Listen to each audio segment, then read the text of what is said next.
Alright, let's talk about Ukraine and Russia. It's messy, it's complicated, and frankly, it's been going on for longer than you might think. The short version is, these two countries have history, like a lot of history. They used to be part of the same big empire, the Soviet Union. But when that broke up in 1991, Ukraine became its own country. Now Russia wasn't thrilled about losing its grip on Ukraine. It's like that friend who breaks up with you but still wants to control what you wear and who you hang out with.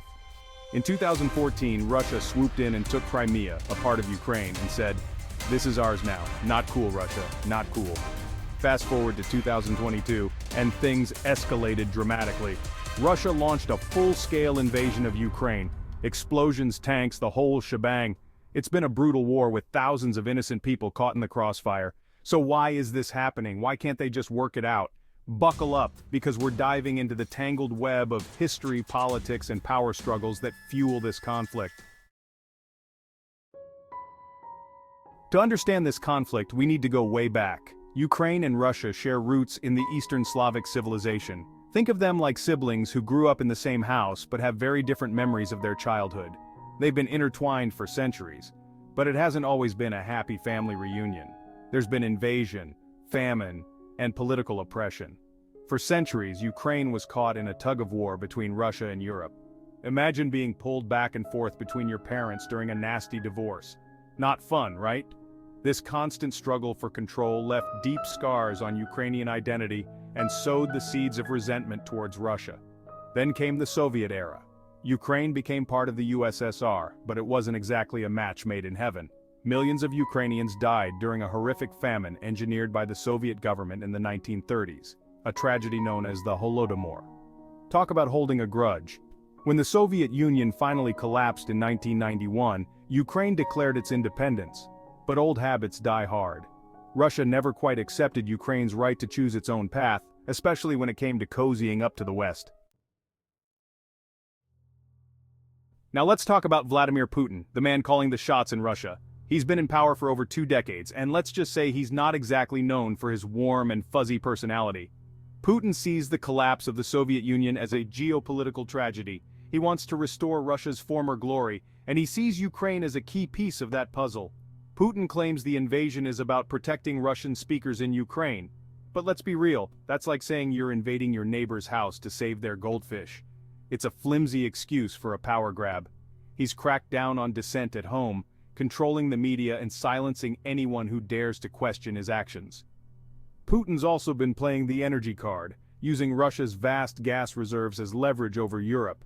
It's like holding the world hostage with a giant gas nozzle, which, as you can imagine, hasn't made him many friends lately. On the other side of the battlefield, you have Volodymyr Zelensky, the president of Ukraine. He's a former comedian, which, let's be honest, is not exactly the resume you'd expect for a wartime leader. But Zelensky has proven to be a surprisingly effective and inspiring figure. He's rallied his people, stood up to Putin's bullying, and become a symbol of Ukrainian resistance. Zelensky has been a powerful voice on the international stage, pleading with world leaders for support and calling out Russia's aggression. He's even addressed the US Congress, channeling his inner Shakespeare with a plea for help. Under Zelensky's leadership, the Ukrainian people have shown incredible courage and resilience. They've taken up arms to defend their country, volunteered to help those in need, and shown the world what it means to stand up for freedom. Section 5. Beyond borders, land, resources, and strategic interests. This war isn't just about history or politics, it's also about geography and resources. Ukraine sits right on the Black Sea, which is a strategically important waterway. Russia already controls the Crimean Peninsula, and taking more of Ukraine's coastline would give them even more influence in the region. Then there are the resources. Ukraine is a major agricultural producer, often called the breadbasket of Europe. It's also rich in natural resources like coal and iron ore. Controlling these resources would be a major economic and strategic win for Russia. But here's the thing. It's not just about Russia and Ukraine. This war has global implications. It's a battle between democracy and authoritarianism, between a rules-based international order and a world where might makes right. Section 6. The West weighs in, a global power struggle. The West, particularly the United States and Europe, has been watching this conflict very closely. They see Russia's actions as a direct threat to their own security and interests. They've responded with sanctions against Russia, military aid to Ukraine, and a whole lot of strongly worded statements. The US and its allies have sent billions of dollars worth of weapons and military equipment to Ukraine, from Javelin anti-tank missiles to Stinger anti-aircraft systems. They've also slapped Russia with crippling economic sanctions, targeting everything from banks to oligarchs' yachts. But the West is walking a tightrope. They want to support Ukraine without getting directly involved in the conflict, which could escalate things to a whole other level. It's a delicate balancing act, and the stakes couldn't be higher. Section 7: Stalemate or Surge, the unpredictable path of warfare. So where does this all end? Honestly, it's hard to say. The war has been raging for over a year and there's no clear end in sight. Both sides have dug in and the conflict has settled into a grinding war of attrition. Russia has made some gains, particularly in the eastern Donbas region, but they've also suffered heavy losses. The Ukrainian military, bolstered by Western support, has put up fierce resistance, and the conflict has become a bloody stalemate. There have been attempts at negotiations, but so far they haven't gone anywhere. Both sides have their red lines, and neither seems willing to back down. It's a classic case of two bald men fighting over a comb, except in this case the comb is a country, and the fight is costing thousands of lives. Section 8: The Human Cost. A nation scarred, families torn. Behind the headlines and the geopolitical maneuvering, it's important to remember that this war is ultimately about people. Millions of Ukrainians have been displaced from their homes, forced to flee the fighting and seek refuge in neighboring countries. The war has had a devastating impact on the Ukrainian economy, infrastructure, and cultural heritage. Cities have been reduced to rubble, historical sites have been damaged, and the human cost of the conflict is immeasurable. This conflict is a tragedy for both Ukrainians and Russians. Families have been torn apart, lives have been lost, and the scars of this war will likely last for generations. It's a stark reminder of the human cost of conflict and the urgent need for peace. Section 9: Can peace prevail?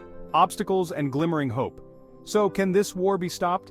It's a daunting question, but the short answer is yes, but it won't be easy. The first step is for both sides to agree to a ceasefire. That means putting down the guns, stopping the shelling, and giving diplomacy a chance.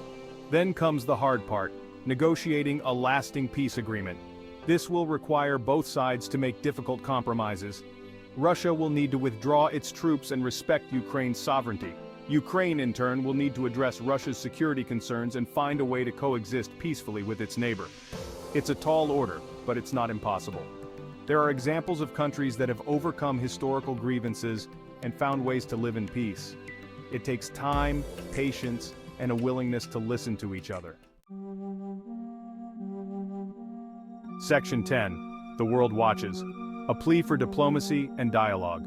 The international community has a crucial role to play in supporting a peaceful resolution to this conflict. That means continuing to provide humanitarian aid to Ukraine, maintaining pressure on Russia through sanctions, and facilitating dialogue between the two sides. It also means holding Russia accountable for its actions. War crimes have been committed, and those responsible must be brought to justice.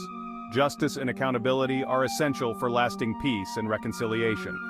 Ultimately, the path to peace in Ukraine lies in diplomacy, dialogue, and a shared commitment to finding a solution that works for everyone. It's time for reason to prevail over violence, for diplomacy to triumph over destruction. Section 11: Hope for a Brighter Dawn, Rebuilding and Reconciliation. Even if the guns fall silent tomorrow, the road ahead for Ukraine will be long and arduous. Rebuilding a war-torn nation is a monumental task, both physically and emotionally. It will require a collective effort from the Ukrainian people, with the support of the international community. But amidst the rubble and the heartbreak, there is also hope. The Ukrainian people have shown incredible resilience, unity, and determination throughout this ordeal. They are determined to rebuild their country, stronger and more united than ever before. The war in Ukraine is a tragedy, but it is also a testament to the human spirit's indomitable will to survive and rebuild. Out of the ashes of conflict, a new Ukraine can emerge, a beacon of hope and democracy for the region and the world. Let us all work towards that brighter future, a future where peace and understanding prevail.